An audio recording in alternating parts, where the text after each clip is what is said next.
मेरे पास कल कुछ फ़ोन कॉल्स आए। लोग ये जानना चाहते थे कि क्या हिंदुस्तान बलूचिस्तान में कुछ कर रहा है गड़बड़।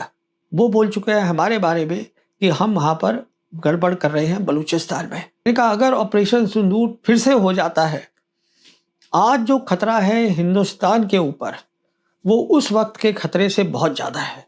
ये हमें बात समझनी है। बहुत पहले ही पाकिस्तान की फ़ौज ने ये ऐलान कर दिया था कि हिंदुस्तान पाकिस्तान के लिए वजूदी खतरा है कि पाकिस्तान की फ़ौज लड़ाई लड़ेगी, पीछे नहीं हटेगी। और दूसरी बात यह है, पाकिस्तान के आर्मी चीफ्स जिन्होंने ये ऐलान किया, वो पाकिस्तान की नेशनल सिक्योरिटी, राष्ट्रीय सुरक्षा, उस पर कभी कॉम्प्रोमाइज़, समझौता नहीं करेंगे। पाकिस्तान के army chief field marshal Asim Munir Balochistan के कुछ लीडर से बात कर रहे थे। उन्होंने ये कहा, बाहर की कुछ ताकतें बलूचिस्तान में दखल अंदाजी कर रही हैं बड़े पैमाने पर। हिंदुस्तान का नाम नहीं लिया। मेरे पास कल कुछ फ़ोन कॉल्स आए। लोग ये जानना चाहते थे कि क्या हिंदुस्तान बलूचिस्तान में कुछ कर रहा है गड़बड़। मैंने कहा देखिए, मुझे मालूम नहीं है हिंदुस्तान कुछ वहाँ कर रहा है कि नहीं कर रहा है, पर यह तय है कि पाकिस्तान कई बार बोल चुका है और दुनिया को बोल चुका है, जैसे कि हम बोलते हैं पाकिस्तान के बारे में, वो बोल चुके हैं हमारे बारे में कि हम वहाँ पर गड़बड़ कर रहे हैं बलूचिस्तान में। और मैंने कहा देखिए, ये हो रहा है या नहीं हो रहा है मुझे नहीं मालूम, पर ये एक बात तय है, अगर ऑपरेशन सिंदूर, जो हम जानते हैं 4 दिन की लड़ाई थी मई 2025 में और जो पॉज में है, ख़त्म नहीं हुई है, मैंने कहा अगर ऑपरेशन सिंदूर फिर से हो जाता है, आज जो खतरा है हिंदुस्तान के ऊपर वो उस वक्त के खतरे से बहुत ज़्यादा है। ये हमें बात समझनी है। अब वो खतरा क्या है यही मैं बताना चाहता हूँ, पर वो समझने से पहले 3 बुनियादी बातें पाकिस्तान आर्मी के बारे में जो बहुत सारे हिंदुस्तानियों की नहीं समझ में आता है, एक बार फिर से बोलना चाहूँगा। मैं पाकिस्तान आर्मी की बात कर रहा हूँ, पाकिस्तान मिलिट्री की नहीं कर रहा हूँ। 3 बातें ये हैं कि जो पाकिस्तान की सिक्योरिटी पॉलिसी है वो पूरी पाकिस्तान आर्मी के कंट्रोल में है, वो चलाते हैं। पाकिस्तान की जो फॉरेन पॉलिसी है, विदेश नीति, पाकिस्तान की आर्मी के कंट्रोल में है, वो चलाती है। और तीसरी बात यह है कि बहुत पहले ही पाकिस्तान की फ़ौज ने यह ऐलान कर दिया था कि हिंदुस्तान पाकिस्तान के लिए एग्जिस्टेंशियल थ्रेट है, वजूदी खतरा है।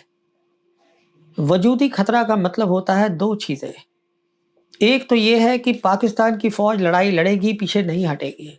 और दूसरी बात यह है, पाकिस्तान के आर्मी चीफ्स जिन्होंने ये ऐलान किया, वो पाकिस्तान की नेशनल सिक्योरिटी, राष्ट्रीय सुरक्षा, उस पर कभी कॉम्प्रोमाइज़, समझौता नहीं करेंगे। थोड़ा सा और इन तीनों बातों को समझ लीजिए। हम जानते हैं पहली जंग दोनों मुल्कों के बीच में हुई थी कश्मीर के ऊपर। फिर 1 जनवरी 1949 को जंग रुक गई और एक मिलिट्री लाइन बन गई जिसको बोलते हैं सीज फायर लाइन। उसी वक्त से सिक्योरिटी और मिलिट्री पॉलिसी पाकिस्तान की हो गई रिस्पॉन्सिबिलिटी पाकिस्तान आर्मी की, तब से ही। और उसका एविडेंस, उसका एक नमूना हमने देखा 71 की जंग के बाद। आप जानते हैं 1972 में शिमला एग्रीमेंट हुआ था, जहां शिमला के अंदर प्राइम मिनिस्टर इंदिरा गांधी और पाकिस्तान की तरफ से प्रेसिडेंट भुट्टो आए थे। उस समय मिसेस गांधी के नज़दीकी सलाहकार थे PN धर। इन्होंने अपनी किताब में लिखा है कि प्रेसिडेंट भुट्टो मिसेस गांधी को ये कहकर गए थे, मैं चाहता हूँ हम और जंग ना लड़ें और ये जो सीज फायर मिलिट्री लाइन है इसका नया नाम होना चाहिए लाइन ऑफ पीस। ये तय हुआ था शिमला में। और जब वो वापस गए तो पाकिस्तान की आर्मी नहीं मानी। उन्होंने कहा नहीं, इसका नाम हम लाइन ऑफ कंट्रोल रखेंगे। और बहुत फ़र्क है इन दोनों बातों में।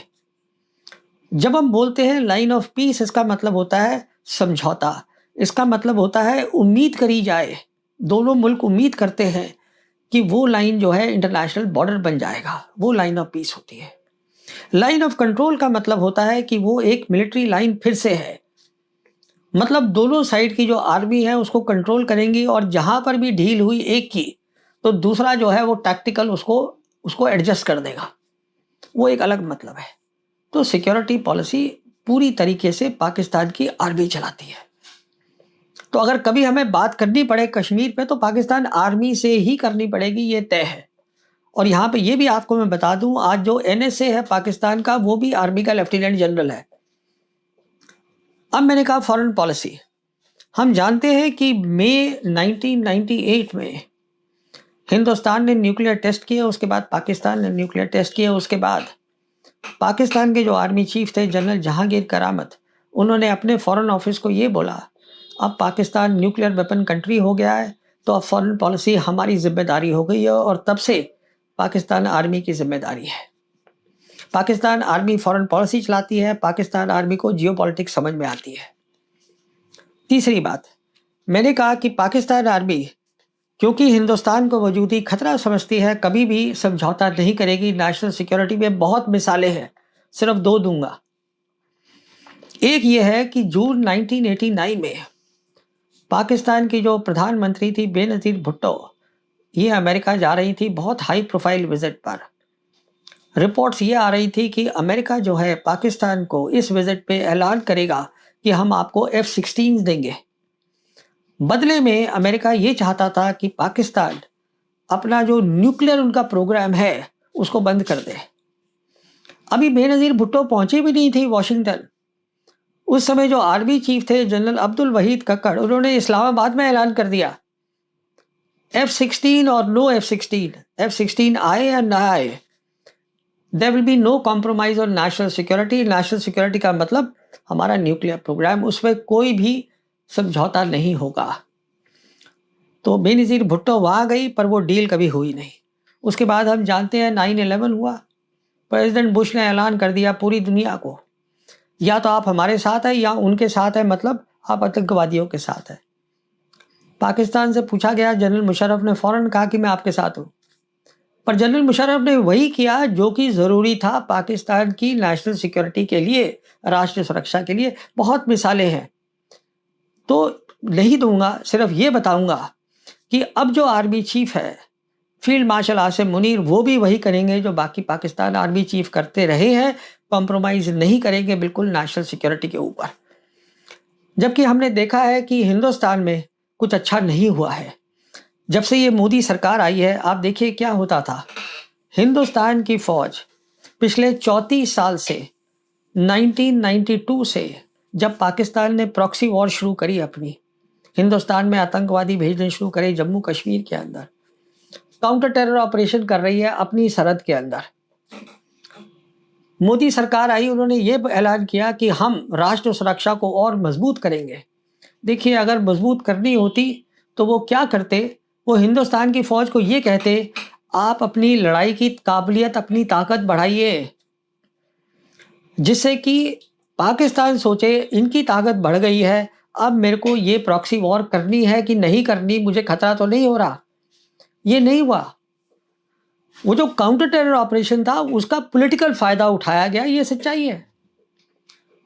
मिसाल के तौर पे क्या हुआ बालाकोट 2019 के अंदर, फायदा हुआ सरकार को, मोदी सरकार को 2019 इलेक्शन में। नेशनल सिक्योरिटी जो है वो कम हुई, बढ़ी नहीं, क्योंकि इंडियन एयरफोर्स जो हमारी टॉप सर्विस है, उसकी जो खामियां थी, शॉर्ट कमिंग थी, वो पाकिस्तान को पता चल गई, चीन को पता चल गई। यही कारण है कि ऑपरेशन सिंदूर में वो ज़्यादा बेहतर तैयार थे। उन्हें पता था कि क्या क्या खामियां इंडियन एयरफोर्स की। इंडियन एयरफोर्स को इस्तेमाल किया हमने किस बात पर, पाकिस्तान से जंग के लिए नहीं। जो काउंटर टेरर ऑपरेशन वो यहाँ कर रहे थे सरहद में, अब हमने बोला कि जाके पाकिस्तान में करो। कौन इस्तेमाल करता है एयरफोर्स को ये काउंटर टेरर ऑपरेशन में पाकिस्तान के अंदर? हिंदुस्तान की फौज को कोई नहीं करेगा, पर हमने किया है वो। तो देखिए, मैं बात कर रहा था ऑपरेशन सिंदूर की। ऑपरेशन सिंदूर के बाद हमने ये ऐलान किया, हम ये जीत गए हैं, अच्छी बात है। पर ये जो हमारा ऐलान था या जो हमारा कंक्लूजन था, ये अमेरिका को नहीं ठीक लगा, बाकी दुनिया को ठीक नहीं लगा। अमेरिका की जो कांग्रेस रिपोर्ट है जो 2025 में आई थी, उसने साफ लिखा है कि जो 4 दिन की जंग हुई थी उसमें पाकिस्तान की फौज हिंदुस्तान की फौज से बेहतर काम किया।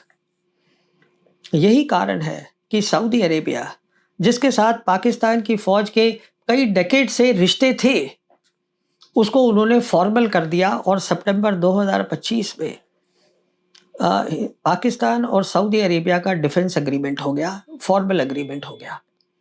उसके बाद हम जानते हैं जंग शुरू हो गई वेस्ट एशिया में। ये वो जंग है जिसमें ईरान जो है वो जीत गया है। ईरान की भी समझ में आ गया कि पाकिस्तान कितना अहम है उसके अपनी सोच एजेंडा के लिए। उसका एजेंडा क्या है मैं बता चुका हूं कि जब अमेरिका की फौज वेस्ट एशिया से बाहर जाए, जो कि जा रही है, उसके बाद एक वेस्ट एशिया का रीजनल फ्रेमवर्क होना चाहिए सिक्योरिटी का। मतलब जितने मुल्क हैं वेस्ट एशिया की, वो खुद तय करेंगे हमारी सिक्योरिटी क्या है, और उसमें पाकिस्तान भी शामिल है। बहुत अहम रोल है पाकिस्तान का। इसीलिए 17 जून को हम जानते हैं जब एमओयू साइन किया ईरान ने अमेरिका के साथ, ईरान ने अपने एमओयू का नाम इस्लामाबाद एमओयू रख दिया। अब देखिए फिलहाल क्या हो रहा है। आज जब मैं आपसे बात कर रहा हूँ, फील्ड मार्शल आसिफ मुनीर और उनका डेलीगेशन वो तेहरान में है कुछ खास काम के लिए। दो बातें बोलूँगा उसके बारे में। पहली बात तो तय है वो इसलिए गए हैं क्योंकि प्रेसिडेंट ट्रंप चाहते हैं मीडिएशन पाकिस्तान करे और इस जंग को इस तरीके से रोके जिसमें जो अमेरिका के लिए शर्मनाक ना हो, ह्यूमिलिएशन ना हो। ये प्रेसिडेंट ट्रंप चाहते हैं। वो कुछ भी बोलते रहे उसका कोई मतलब नहीं है। उनके पास आज लड़ाई के कोई ऑप्शंस नहीं हैं। तो ये एक खास काम है जिसके लिए पाकिस्तान के field marshal Asif Munir Tehran में है, मीडिएटरी रोल का, कि देखना है किस तरीके से ईरान, जिसने अब शर्तें बातचीत की पाकिस्तान अमेरिका के साथ और ज़्यादा सख्त कर दी हैं, कैसे एक तरीके से दोनों पार्टीज को साथ में लाया जाए। दूसरी बात जो बताई जा रही है वो ये है कि आसिफ मुनीर ये कोशिश करेंगे ईरान की लीडरशिप से बातचीत करके कि जो 7 अगस्त को एक बहुत ही ज़रूरी, जिसको हम बोलते हैं मक्का जॉइंट डिफेंस एग्रीमेंट साइन हुआ था 3 मुल्कों के बीच में, जो पाकिस्तान, सऊदी अरेबिया और टर्की, जिस पे मैंने अलग से एक हिंदी उर्दू में वीडियो भी किया है डिटेल में, कि ईरान भी उसमें शामिल हो जाए। तो देखिए ये ईरान का फैसला है, ईरान शामिल होगा कि नहीं होगा, पर मेरी ये असेसमेंट है कि शायद ईरान शामिल नहीं होगा। और वो मैं इसलिए कह रहा हूँ कि ये जो जॉइंट डिफेंस एग्रीमेंट है, ये ईरान का जो एजेंडा है, जो रीजनल फ्रेमवर्क बनाने का, ये उसी को आगे कर रहा है। पर अगर ईरान इसको ज्वाइन कर लेता है इस स्टेज पर, जबकि अमेरिका फौज जो है वो वेस्ट एशिया से बाहर नहीं गई है, तो फिर अमेरिकन को ये लगेगा कि ये जो 3 मुल्क हैं जॉइंट डिफेंस एग्रीमेंट में, वो भी अब साथ खड़े होंगे और लड़ाई लड़ेंगे एक साथ, ईरान के साथ खड़े होके अमेरिका और इजराइल के खिलाफ। ऐसा कुछ नहीं है, क्योंकि ये जो कॉन्सेप्ट है कलेक्टिव सिक्योरिटी का, वो अभी तक वेस्ट को समझ में नहीं आ रहा है। तो मैं समझता हूं ये ईरान का फैसला है, पर हो सकता है ईरान इसके लिए तैयार ना हो। पर पाकिस्तान ने क्या किया है कि जो ये रीजनल फ्रेमवर्क था उसको और आगे ले गए हैं, उसको इस्लामिक फ्रेमवर्क बनाया है आज, और वो हम देख रहे हैं साउथ एशिया में इस्लामिक फ्रेमवर्क बन रहा है। वो ऐसे बन रहा है कि जो प्रधानमंत्री हैं बांग्लादेश के, उनके जो एडवाइज़र हैं, सलाहकार हैं, उन्होंने खुलेआम कहा है कि बांग्लादेश भी सोच रहा है मक्का जॉइंट डिफेंस एग्रीमेंट को ज्वाइन करने की, हम भी शामिल हो जाएं। हम जानते हैं जब से शेख हसीना को निकाला है उन्होंने बांग्लादेश से और वो हिंदुस्तान आई हैं, तब से जो रिश्ते हैं बांग्लादेश के और पाकिस्तान के बहुत करीबी हो गए हैं। दोनों फौजों के बहुत तालमेल हो रही है, और दोनों इंटेलिजेंस एजेंसीज की तालमेल हो रही है, और दोनों ही मुल्क के पास जो ज़्यादातर असला है लड़ाई का वो चाइनीज़ है। दोनों मुल्क जो है वो बेल्ट एंड रोड इनिशिएटिव में है, शामिल है। तो कहने का मतलब ये है, इसके लिए इसका इम्प्लीकेशन है इंडिया के ऊपर। जब हम ये बात समझ जाते हैं, और मैंने कहा कि अब जो खतरा है हिंदुस्तान के लिए बढ़ जाता है, मैं वो बताना चाहूँगा आपको। देखिए पहली बात तो ये है, जब जंग होगी पाकिस्तान के साथ, हमने देखा था ऑपरेशन सिंदूर में चीन पाकिस्तान के साथ खड़ा था। चीन की सारी नॉन काइनेटिक कैपेबिलिटी, स्पेस वगैरह जो था वो पाकिस्तान के पास था, पूरा दिया पाकिस्तान को, मदद पूरी मिल रही थी। अब क्या होगा, उस मदद में आप टर्की की मदद भी शामिल कर लीजिए, क्योंकि ये जॉइंट डिफेंस एग्रीमेंट हो गया है, और टर्की के पास मिलिट्री असला, ड्रोन्स बहुत सारे हैं, तो वो सब आप इसमें शामिल कर लीजिए, वो पाकिस्तान के पास भी होंगे। पाकिस्तान वैसे भी, मैंने अलग वीडियो में समझाया है, ऑपरेशन सिंदूर के जितनी भी कमियां पेशियां थी, उन्होंने उसको पूरा कर लिया है। मिसाल के तौर पे उन्होंने आर्मी के अंडर एक रॉकेट फोर्स बनाई है, जिसमें उनकी कन्वेंशनल मिसाइल्स होंगी हर तरीके की, हाइपरसोनिक क्रूज मिसाइल्स भी होंगी, जो हो सकता है चीन दे। और फिर आज जो फील्ड मार्शल आसिम मुनीर है, वो सिंगल पॉइंट एक इंसान है जो तय करेंगे लड़ाई कब करनी है, नहीं करनी है, क्या करना है। तो जो डिसीजन मेकिंग है, फैसला जो लिया जाएगा पाकिस्तान में, जंग का हिंदुस्तान के साथ बहुत तेजी से होगा, हिंदुस्तान में नहीं हो सकता। तो कहने का मतलब ये है, ये सब उन्होंने कमी पेशी पूरी कर ली है और इस तरीके से आज उनके पास टर्की की भी जो मिलिट्री कैपेबिलिटी है वो अवेलेबल होगी। दूसरी बात देखिए, मैंने कहा कि ये जो बांग्लादेश ने बोला है कि हम भी ये ज्वाइन करना चाहते हैं और जो रिश्ते करीब हुए हैं, देखिए उसका असर सीधा पड़ेगा सिलीगुड़ी कॉरिडोर पर। नक्शा देख लीजिए, वेस्ट बंगाल में सिलीगुड़ी कॉरिडोर है। यहाँ ये वो जगह है जहाँ पर कि 2017 में डोकलाम क्राइसिस हुई थी पीएलए के साथ, चाइना के साथ। ये एक छोटा सा कॉरिडोर है वेस्ट बंगाल का, जो कि जो जो सबसे कम जगह है, वो करीबन उसकी विड्थ है 20 से 22 किलोमीटर। अगर ये काट दिया जाए, यहाँ अगर खतरा बढ़ जाए, हिंदुस्तान का पूरा नॉर्थ ईस्ट कट जाता है, लैंड रूट नहीं है। और नक्शे पे आपको साफ दिख जाएगा, अगर पाकिस्तान खड़ा है बांग्लादेश के साथ और उधर से चीन के रिश्ते म्यांमार के साथ बहुत बेहतर हो गए हैं, तो क्या वहाँ पर हो सकता है हमारा खतरा बहुत बढ़ गया है उधर। तीसरी बात, जैसे कि मैंने कहा था पहले भी कि जो चीन है, क्योंकि पाकिस्तान की पूरी मदद कर रहा है, उसके जो ग्रे जोन ऑपरेशंस हैं, जो हरकत होगी लाइन ऑफ एक्चुअल कंट्रोल पे, वो बहुत बढ़ जाएगी। उनका ये एम रहेगा देखना कि किस तरीके से हिंदुस्तान की फौज, हिंदुस्तान की एयर फोर्स तकसीम हो जाएगी। पाकिस्तान वैसे ही कम है, पाकिस्तान की लड़ाई के लिए बहुत कम अवेलेबल होगी। और चौथी बात तो हम सब जानते हैं, जहाँ तक कश्मीर का सवाल है, कश्मीरियों का सवाल है, इसको मैं समझा भी चुका हूँ अपने पिछले वीडियो में। उनका जो है वो हमारे साथ आज नहीं खड़े हैं और इसमें उनकी गलती नहीं है, ये हमारी गलती है जिसके लिए वो हमारे साथ नहीं खड़े हैं, क्योंकि हमने उनको बहुत बार धोखा दिया है। तो कहने का मतलब ये है कि खुदा ना खास्ता ये खबर सच नहीं होनी चाहिए। मैं चाहता हूँ ये सच ना हो, क्योंकि ये लड़ाई हमें नहीं करनी है पाकिस्तान के साथ। अब मुझसे कई कहते हैं कि साहब आप लड़ाई नहीं करना चाहते। देखिए, आप लड़ाई तब करते हैं जब आपको पता है लड़ाई से कुछ हासिल होगा। जब आपका नुकसान होने वाला है, आप क्यों लड़ेंगे जाके? मैंने कहा था सिंदूर से पहले कि हिंदुस्तान, मैंने वीडियो बनाया था, हिंदुस्तान नहीं करेगा सिंदूर, हिंदुस्तान ने सिंदूर किया। नतीजा देख लीजिए आप खुद। देखिए, रास्ता एक ही है पाकिस्तान के साथ, मैं बार-बार बोल चुका हूँ। हम दोनों जो है एक ही सिविलाइजेशन से आते हैं। नक्शा देख लीजिएगा, सारी कनेक्टिविटी जो है हमारी एक साथ है। सब कुछ रहन-सहन एक है। हमको जो है एक-दूसरे से बात करनी है, मसले हल करने हैं और आगे का रास्ता देखना है दोनों को मिलके, और कोई रास्ता नहीं है।